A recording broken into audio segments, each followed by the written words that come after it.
all my followers, as I extend my electricity to you, please plug in.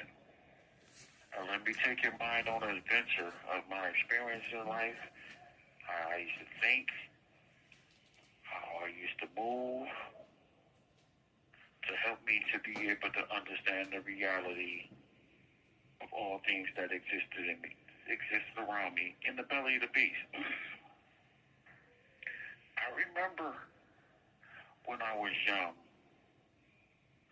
and my grandmother, we went to church. We used to, it was all about the Bible and going to church, and I was learning. I was able to, my grandma used to have me read the Bible from the back and forth. I was a junior deacon. I was in the choir.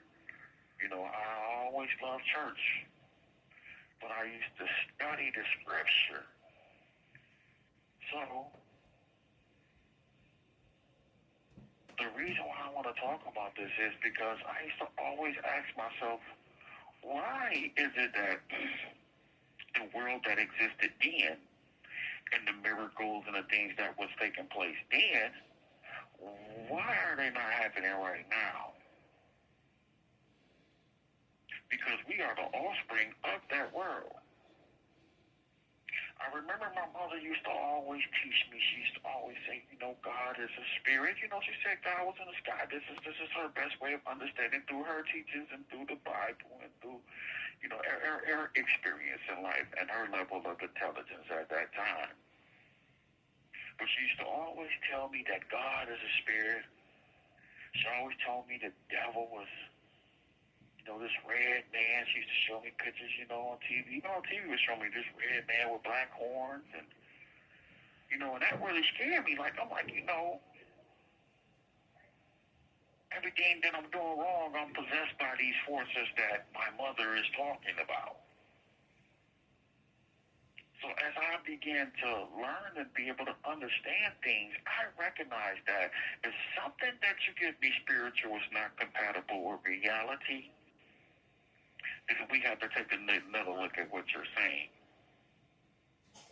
So I remember when he was speaking about the snake, that's the thing that came up, in the Bible was speaking about the snake and how the snake deceived Eve, and the snake bit off the tree, the snake deceived Eve to convince Adam to eat off the tree.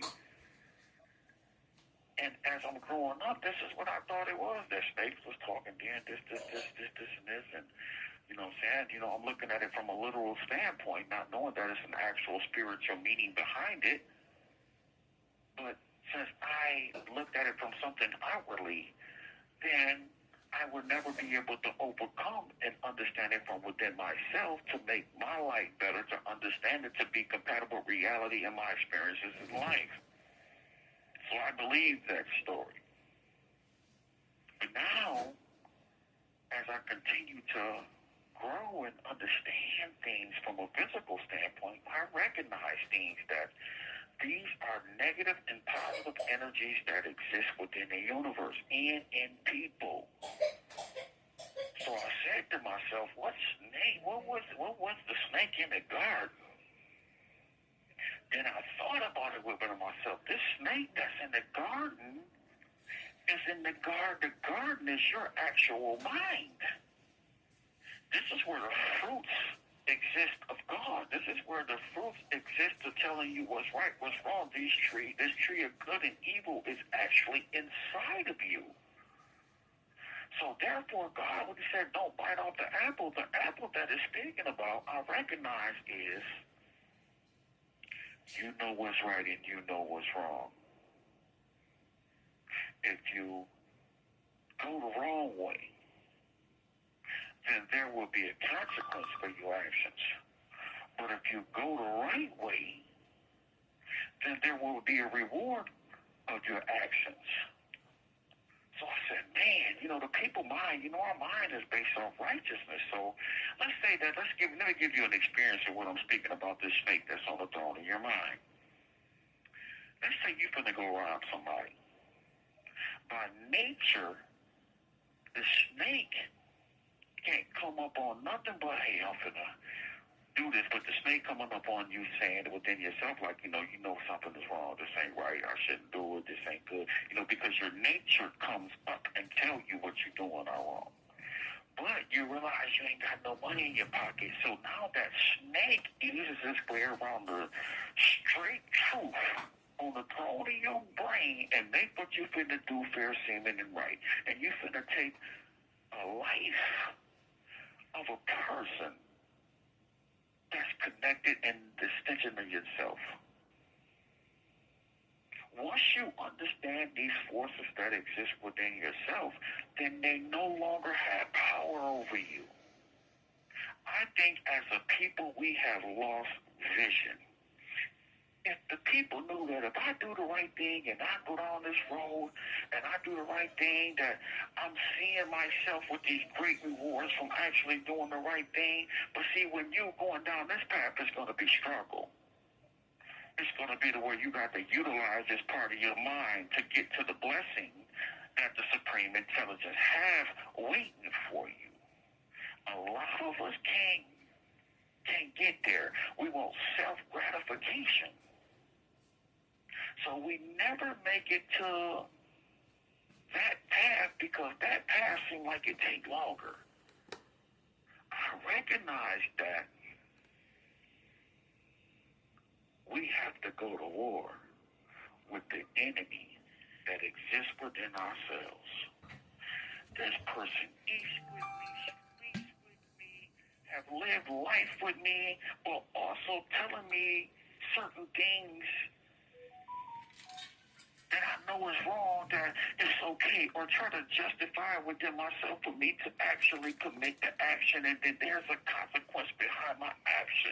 I have to get in tune with that divine force that exists within me. This divine force that says struggle, just like you did in the womb of your mother. You had to struggle to come out the vaginal tract of your mother, letting you know that as soon as you come forth as a child, you're going to be struggling through life. But since you made it through the struggle or the pain coming through the vaginal tract of your mother, you have experienced the light of day. So now you experience life. Now you're past the feeling and you get the rewards from actually making it through the struggle. This is what took place to show within the womb of the mother to show us how life is going to be able to deal, how we're going to have to deal with life. It's the same exact way. I asked myself, like, man, I was once fooled going into my father and my mother to turn the glucose and then the sperm, and then I was once like a little sperm that had intelligence emitted out of my father into my mother. I was intelligence that was actually emitted, and I knew how to get to the egg first. I was like a little minnow. And then I done went from that to the man that I am today. Then why am I struggling? Well, thank y'all, man. I'm definitely going to have something for the next one. They calling me in. Peace to my people, my family.